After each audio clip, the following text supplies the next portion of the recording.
Some of you have probably heard this many times, and I may sound like a broken record. Well, guess what? You're going to keep hearing the broken record until we learn in Pennsylvania that everyone goes home.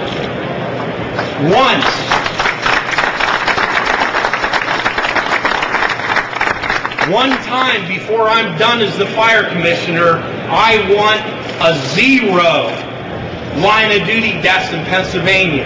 And we can get there, but all of you've got to be willing to take the gloves off and start accepting the responsibility, if you're an officer or if you're a firefighter, for yourself.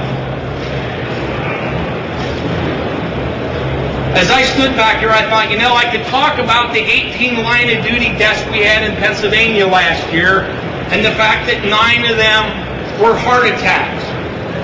Or I could talk about the fact that we backed over a firefighter, not at an emergency, but a non-event at a firehouse because we didn't have a spotter. But I'm not going to bore you with that. What I want you to know is this.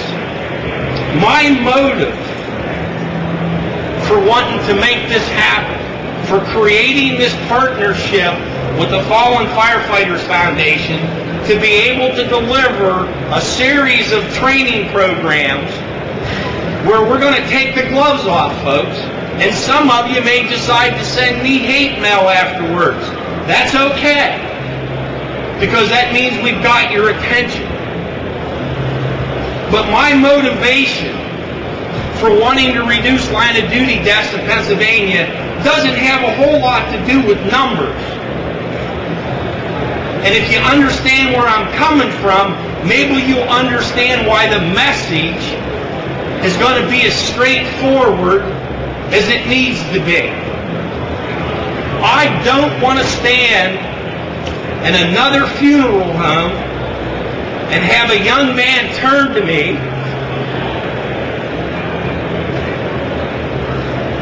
because his father died, turn to me and say, I don't know what to do.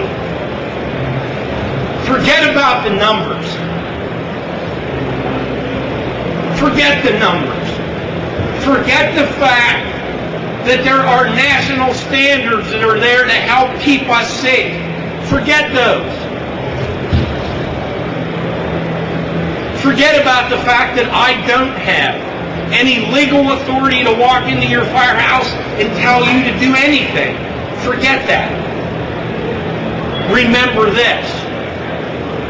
You're leaving somebody in your family behind if you decide to do something dumb. And it's time that we start changing the way we conduct business. There are a lot of courageous men and women in this business that will not hesitate to crawl into a basement fire when everybody else, including the cockroaches, are leaving. But we don't have the courage to tell a firefighter in our firehouse to put a seatbelt on because we're concerned that we won't get reelected next year. If you have that attitude, do me a favor.